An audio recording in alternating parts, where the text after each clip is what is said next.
구독자 여러분, 희망택시입니다. 오늘의 방송 주제는 희망택시 박기사가 서울에서 5일 동안 근무하면서 느꼈던 점을 말씀드리겠습니다. 첫 번째는 콜을 받고 승객께서 탑승을 하셨는데 멀리서 와줘서 고맙다, 또는 단거리 이동을 하는데 콜을 잡아줘서 고맙다는 얘기들을 많이 하십니다. 사실 전 처음에 이해를 잘 못했습니다. 많은 승객분들이 콜을 잡아줘서 고맙다라는 말을 할까? 곰곰이 생각해보니까 이유는 한 가지였습니다. 그동안 서울의 많은 기사분들이 콜을 골라받으면서 단거리 콜을 그만큼 받지 않았다는 것입니다. 짧은 거리를 이용할 때는 콜이 안 잡힌다는 것이죠. 그렇다 보니까 희망택시 박기사가 기본 요금 거리라도 콜을 잡고 왔을 때 동일한 내용으로 고맙다는 내용을 저한테 전달을 했습니다. 두 번째입니다. 인천에서 저희가 근무를 할 때 콜을 받고 만약에 아파트에 가게 되면은 정말 많은 승객분들이 출발지에 나와 있지 않습니다. 그러면 어디에 있느냐? 도착을 해서 기사가 전화를 했을 때는 그때서야 집에서 옷을 입고 이제 내려가겠다, 이런 분들이 정말 대다수입니다. 참 이상하다. 어떤 이게 정서의 문제인가 라고 생각을 했습니다. 모든 승객분들이 다 그렇진 않았지만 대다수의 분들이 택시가 도착하기 전에 다 나와 계셨다는 겁니다. 인천에서 근무했던 희망택시 박기사가 인천에서 경험하지 못했던 부분을 서울에서 경험을 하고 있습니다. 세 번째입니다. 우리 한국 사람들은 빨리빨리 문화가 있죠. 택시도 예외는 아닙니다. 승객이 미리 나와서 기다린 것도 아니고 뒤늦게 나와서도 똑같은 얘기를 합니다. 아저씨 빨리 가주세요. 그러면 기사는 속으로 답답하죠. 그럴 거였으면 진즉이 미리 나와서 본인이 택시를 기다리고 탑승해서 빨리 가달라고 하면 그나마 좀 이해를 할 텐데, 택시가 도착하고 기사가 전화할 때까지 안 나왔다가 나와가지고 빨리 가달라고 이렇게들 얘기를 합니다. 정말 답답하죠. 근데 5일 동안 근무하면서 희한하게 서울 승객분들이 단 한 분도 빨리 가달라는 얘기를 안 하더라는 겁니다.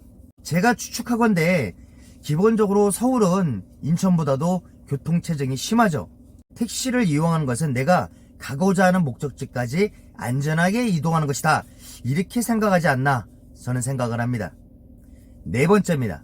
일전에도 제가 방송에서도 말씀드렸다시피 승객이 탑승한 다음에 카카오콜 탑승 버튼을 누르게 되면은 경로 선택에 따라서 최단거리로 이동한다, 아니면 최적 경로로 이동을 한다, 이렇게 나오죠. 그러면 승객분들이 지정하신 경우엔 지정이 돼서 나오는데 대다수의 분들은 사용법을 모르기 때문에 최적 경로로 이동한다, 이렇게 나옵니다. 서울에서 근무하면서 사실 제가 지리를 모르다 보니까 승객분들께 카카오 안내에 따라서 이동하겠다라고 저는 말씀을 드렸습니다. 근데 서울 승객분들은 그렇게 하십시오 라고 대답을 하시더라고요. 여기에서도 인천은 이런 결과가 나오지가 않았습니다. 아저씨 왜 이 길로 가세요? 골목으로 해가지고 이렇게 가야 되는 거 아닌가요? 승객께서 설정한 카카오 내비 안내대로 기사는 운행을 하지만 승객분들은 골목으로 가라, 왜 이쪽으로 가냐, 왼쪽으로 하는 것이 더 빠르지 않느냐, 이런 얘기를 인천에서 엄청 많이 들었습니다. 5일 동안 근무하면서 단 한 분의 승객분도 경로에 대해서 따진 분이 없었습니다. 정말 이상합니다. 인천 분들과 서울 분들이 이렇게 차이가 날 수 있는지 너무 놀랐습니다. 마지막 다섯 번째입니다. 많은 승객분들이 콜 취소를 합니다. 특히 인천의 젊은 층 같은 경우는 저는 그렇게 생각을 합니다. 콜을 불러놓는 것을 보험을 들여든다, 이렇게 생각을 합니다. 일단 콜을 불러놓고 지나가는 택시가 먼저 오게 되면 그 택시를 탑승을 하고 취소를 합니다. 인천에서는 진짜 하루에도 최소 5회에서 10회 정도의 취소를 맞습니다. 낮 시간이든 밤 시간이든 따지지 않고 취소가 일어납니다. 서울에서 5일 동안 근무하면서 취소가 없었던 것은 아닙니다.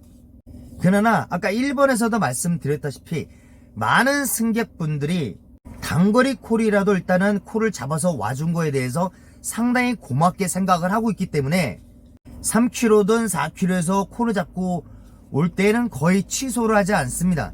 특히 낮 시간대, 그러니까 중년층의 분들이 택시를 이용하는 시간대에는 취소가 한 번도 없었습니다.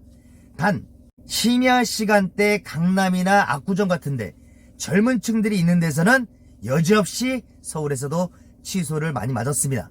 낮 시간대에는 5일 동안 근무하면서 취소를 한 번도 맞지를 않았습니다. 어떻게 보면 시민의식이 더 높은 곳도 있고요. 아니면 책임감, 배려심이 있지 않나 생각을 합니다. 서울에서 5일 동안 근무하면서 제가 느꼈던 5가지입니다. 마지막으로 오늘 업무를 마감하겠습니다.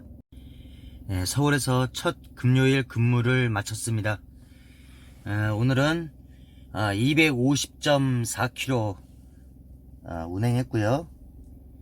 카카오콜은 27개. 오늘은 사실 단거리 승객분들이 상당히 많았습니다. 그리고 금액은 39만 5,200원 마감했습니다. 네, 다음에 새로운 영상으로 찾아뵙겠습니다. 감사합니다.